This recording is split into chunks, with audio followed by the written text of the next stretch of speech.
રાધનપુર ખાતે આવેલ સેવા સદન ખાતે શ્રીજીનગરના રહીશો દ્વારા આવેદનપત્ર આપી પ્રતિક ધરણા ઉપર બેઠા 7 વર્ષથી નગરપાલિકા દ્વારા પીવાનું પાણી ન આપવા બાબતે પાટણ જિલ્લાના રાધનપુર ખાતે આવેલ સેવા સદનની કચેરીએ શ્રીજીનગરના રહીશોને છેલ્લા 7 વર્ષથી નગરપાલિકા દ્વારા પીવાનું પાણી ન આપવાને લઈને રાધનપુર નાયબ કલેક્ટરશ્રીને આવેદનપત્ર આપી પ્રતિક ધરણા ઉપર બેઠા નગરપાલિકા દ્વારા છેલ્લા 7 વર્ષથી શ્રીજીનગરના રહીશોને પાણી આપવામાં ન આવતું હોય, પીવાના પાણી અને વાપરવાના પાણીની હાલાકી પડતી હોય, વારંવાર નગરપાલિકા સમક્ષ રજૂઆતો કરવા છતાં કોઈ પણ જાતની લોકોની ચિંતા કર્યા વગર ઘોર નિંદ્રામાં સૂઈ હોય, નગરપાલિકા પીવાનું પાણી ન આપતી હોય તેને લઈને આજરોજ શ્રીજીનગરના રહીશો રાધનપુર ખાતે આવેલ સેવા સદન કચેરી ખાતે પહોંચ્યા હતા.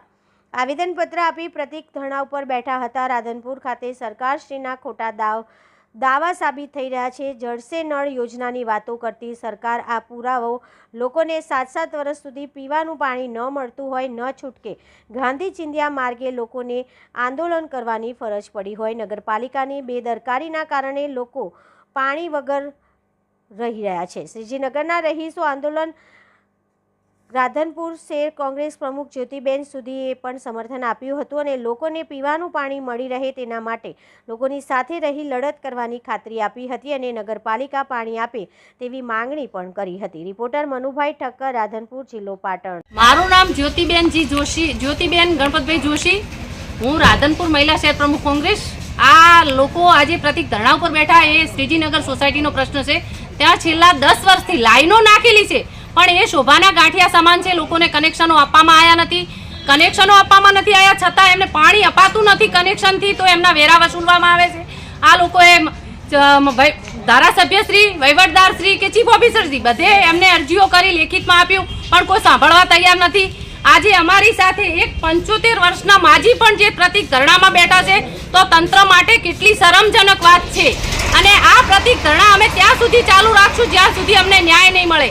એક બાજુ 3 કરોડ ને 88 લાખ જે બાયપાસ આ લોકો પાસ કરી શકે છે અને જે લોકો વેરા ભરે છે એમને સુવિધાઓથી વંચિત રાખવામાં આવે છે. તો આ સરકાર કરવા બેઠી છે શું?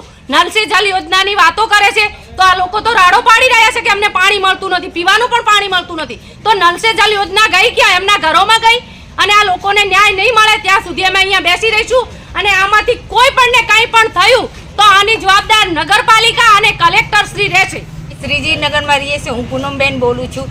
10 વર્ષથી અમે રહીએ છીએ પણ અમે પાણીની સુવિધા નહીં.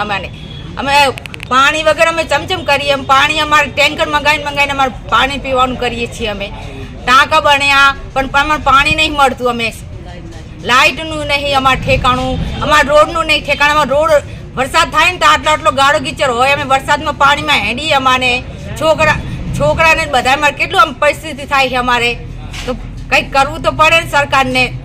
તમારે તો સમજવું પડે ને. એમ તો કરાય ને કે ના કે કોઈક બચાર ગરીબી હે તારે આટલું ગાય આટલું કરે છે બધા વસ્તી, તો સમજવું સહાયતા દેવી પડે ને તમારે સાહેબને. અમે સાપરામાં રહીએ છીએ. અમારે કેટલી પરિસ્થિતિ આવે છે.